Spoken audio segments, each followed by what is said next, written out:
It all began when the Harringtons stumbled upon an old, forgotten toy shop during a weekend trip. In the back corner, under a layer of dust, sat a Chucky doll. With its red hair, freckled face, and stitched-up grin, it looked strangely out of place. But their youngest, Tommy, begged for it. Against their better judgment, they bought it, never suspecting the horror they had just welcomed into their home.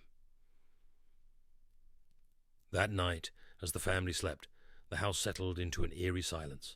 The ticking of the old clock seemed louder, slower. At exactly midnight, the clock's hands clicked together with a soft, echoing chime. The temperature dropped, and an unsettling breeze swept through the house.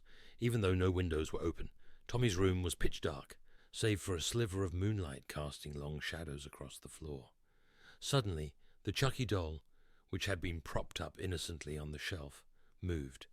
Its head turned slowly, the creak of its neck barely audible. Its eyes, which were dull plastic during the day, now gleamed with a sinister red glow. In the silence, a faint giggle echoed through the room. Tommy stirred in his sleep, unaware of the creeping danger. The doll moved silently, its tiny plastic feet tapping lightly on the wooden floor. As it reached the foot of Tommy's bed, it paused, listening.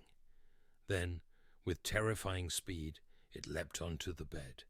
The sheets rustled as the doll crawled closer to the boy's face, its mouth widening unnaturally, revealing rows of jagged teeth that no toy should have. By morning, Tommy's bed was empty.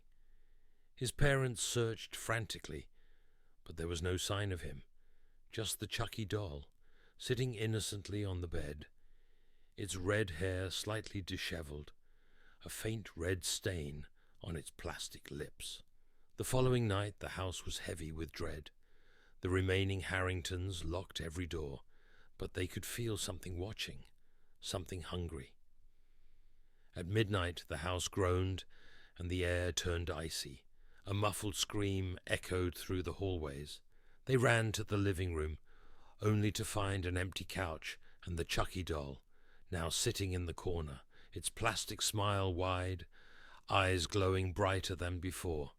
It was as though the doll fed not just on flesh, but on fear, and as the family dwindled, Chucky's hunger grew. No one knows what became of the Harringtons. The house sits abandoned now, but locals whisper of strange noises that still come from inside on quiet, moonlit nights. And if you peer through the window at just the right time, you might see it.